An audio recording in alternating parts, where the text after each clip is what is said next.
We are watching a still young goaltender grow into a star right before our eyes. Good morning to you. Good Tuesday morning. I'm Dejan Kovacevic of DK Pittsburgh Sports, and this is Daily Shot of Penguins. It comes your way bright and early every weekday. If you're into football and or baseball, I also offer up daily shots of Steelers and Pirates where you found this.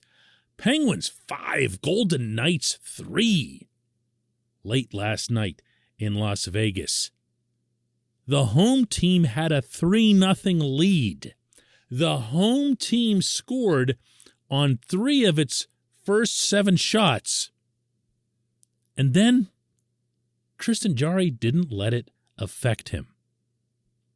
Yeah, there's a lot you can take from this outcome. So many positives. The Penguins complete the road trip with 4 wins in 6 games, spread all across the continent. The Penguins have now won 13 of their last 15 games. They fly home. It's a long flight, 4.5 hours from Nevada. Feeling really good about themselves. And they bounced back, not just within this game, but really from the previous couple of games as well in Los Angeles and San Jose. Mike Matheson put it really well after the game, I thought. That was huge for us, for sure. It wasn't the best road trip. I think we were right about 500, and that's not a great place to be. And I think the way the game went to be able to be down 3-0 and at the end of a long road trip, I think it would have been easy to kind of, start feeling sorry for ourselves and pack it in a sense. And we did the complete opposite, and that was huge for us. Those are the type of games that when you get into the playoffs and things aren't going your way, you think back to those games. Like, that's a great hockey team that we just played tonight, and we were able to come back from a 3-0 deficit against them. That builds a lot of confidence in our group. Don't know how often I've mentioned it on this program, but Matheson's one of the most fluid speakers on this team. Really has a head for the game, which you wonder about sometimes when you watch him in the defensive zone. The two things really don't match. But I digress. He's totally right. And the team deserves full marks for everything that went on in the final 2 periods of that game last night. Jason Zucker with a couple of goals. Kasperi Kapanen setting up one of them. I thought the Sidney Crosby line, in addition to the empty netter and, of course, Jake Gensel's wraparound goal for his 20th of the season, I thought they did a lot of good things over 200 feet. And I'm going to mention this, even if it ticks people off. I thought Dominic Simone was outstanding. No, he's never going to score goals at this level. He actually doesn't care if he scores goals at this level once you get to know Dom. But when he plays that kind of defense, when he's suppressing shots, taking the puck away, doing all the little things that sometimes became big things in this game, he is a valuable contributor. And I know it never looks good when you take a Radim Zahorna out of the lineup and have Dominic Simone in, but this was an example of what kind of value Dom can bring. And at the same time, I'm going to go right back to square one and point out the goaltender's own evening and how it stood out. This portion of Daily Shot of Penguins is brought to you by the good people at the Greater Pittsburgh Community Food Bank, where they're committed to providing food for all of our neighbors in need across Western Pennsylvania. They, in turn, need your help. Find out how $1 can be turned into 5 full meals for those in need. Visit pittsburghfoodbank.org. It's not like Jarry was awful or something. There was a soft goal early on. Definitely should have had it. And there was a really ugly giveaway to the side of the net that really should have been another Vegas goal, but he went sprawling forward to knock it away. Did you hear what Matheson said about how it could have been easy for the Penguins as a group to just kind of fold up and say, you know what, end of a trip, we're going home after this, we'll get everything straightened out once we land. We're not even messing with this. Well, that might have applied to Jarry as well. Think about it. How many bad nights has he had over the course of this season? Like 1.5? Really? Any more than that? I can't think of any. He could have said, you know what? Same thing. End of a long trip, really good opponent. With the Golden Knights holding down first place in their division, still poised to be a Stanley Cup contender again. No one would have blamed the Penguins. No one would have blamed Jarry. It would have just been one of those, oh, well, this was one of those classic outcomes that are almost preordained.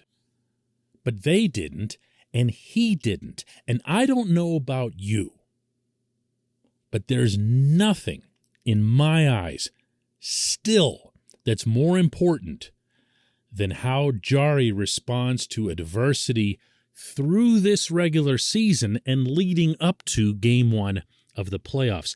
Let's not forget that he's been issue number 1 ever since the series with the Islanders, and he's going to remain issue number 1 until he wins Game number 1 of the playoffs. That's just how it is. When something like last spring happens to the player manning your most important position, and that's the almost singular source of the letdown for what was a really, really good hockey team then, too, then all eyes are going to remain on him.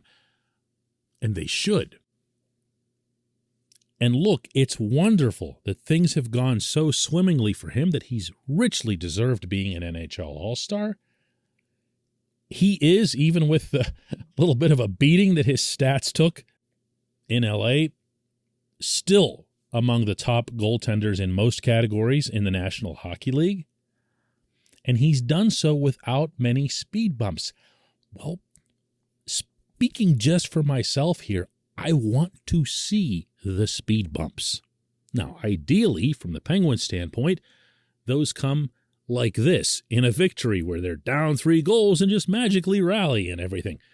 Because then you keep putting up points while you see Jarry getting tested.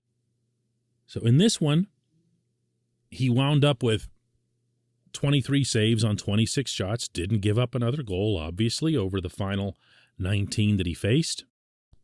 Made some really good stops within that.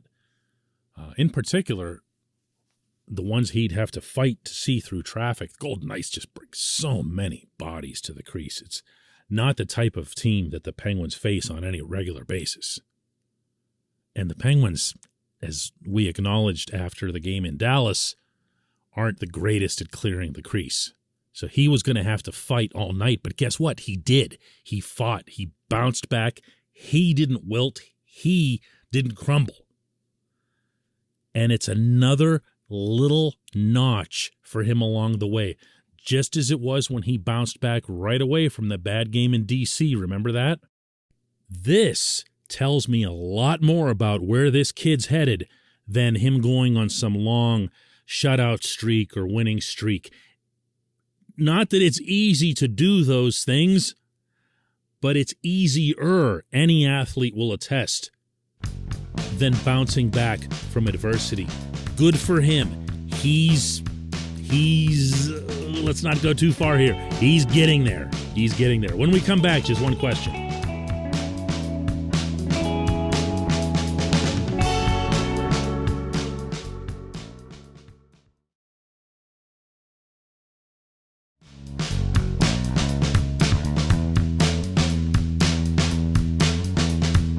Welcome back. It's time for Just One Question. That's brought to you always on this program by Fubo TV. The monthly cost of cable is over $200. Fubo TV is $65 a month to watch all the same channels, including AT&T Sportsnet Pittsburgh. And right now, Fubo TV is offering our listeners of this show a 7-day free trial and 15% off your first month. Just go to FuboTV.com/DK. FuboTV.com/DK. And today's J1Q comes from Eric Jeffers, who says, "Hey, DK, do you think there will be a youngster such as Radim Zohorna or Drew O'Connor, or will it be the old vet Brian Boyle who will get a jersey when all the COVID and the injured guys return at some point?" All of this is obviously going to play out over time, depending on health and COVID and other variables. But I would not be viewing this season through any prism other than what's right there in front of you. Eric, this is a hell of a hockey team. This is a team that looks like it has a chance, a really, really good chance, to contend in the playoffs. I'm not making any grand predictions right now, but that's safe to say right now. So whether or not you get a Zohorna, an O'Connor, Bjorkqvist, any of the younger guys in the lineup isn't going to be all that significant versus just dressing your 18 best skaters for a given game. There's nothing about this process and where it is right now that's any form of rebuild, reload, et cetera, et cetera. It just isn't. Everything that Ron Hextall and Brian Burke are trying to generate right now is aimed at one thing, and that is a cup right now in the year 2022. Now, does that mean they're going to go sacrificing a bunch of draft picks and so forth? I don't believe so, based on what I've heard from both of those gentlemen.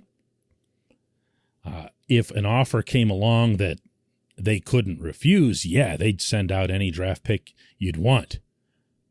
So it's not like it's some big philosophical thing that they'd have an absolute stance on. They'd like to hold on to their draft picks. They'd like to hold on to their prospects, the few prospects that they have. But they're not going to prioritize that over a clear and present opportunity to compete realistically for the ultimate prize. And really, they'd be crazy to do that. You heard those numbers that I rattled off in the opening segment. This team is not only getting results, but also getting those results in a way that makes it very, very easy to believe that what you're seeing is real. This isn't a group that's just all of a sudden spiking with a bunch of goals out of nowhere or on some unusually high shooting percentage, just getting lucky. That's not what we're seeing. Look what happened last night in Las Vegas. Even when the Penguins were trailing in that game, they were outshooting, outchancing the Golden Knights, a team that doesn't get outshot and outchanced all that much. So yeah, as I referenced in the opening segment, Zohorna comes out, Simone comes in, and that's going to be a great big audible groan from the fan base. And I see why. I get that. I was watching Zohorna too. But what ended up happening? Simone played a really big role in winning that game. No one's going to admit that anywhere. I might be the only person that even says it out loud. But he did. O'Connor and Bjorkqvist, of course, are in different categories right now. O'Connor went on long-term injured reserve with an unspecified injury. Who knows how long that'll take or even what it is. Bjorkqvist was returned to Wilkes-Barre Scranton. So those guys that came up, they got their opportunity. They got their feet wet a little bit. You're going to see that with different players throughout the season. When I sit down and write up ideal line combinations for game one, Going to be honest with you here. I don't have the kids in there. I would love if they blew a hole through the wall to get in there like Zohorna maybe was beginning to do. That would be tremendous on lots of levels. But you're not going to force it. You're not going to force it. Not this season. I really believe that. I appreciate the question. I appreciate everyone listening to Daily Shot of Penguins. Let's do another one tomorrow.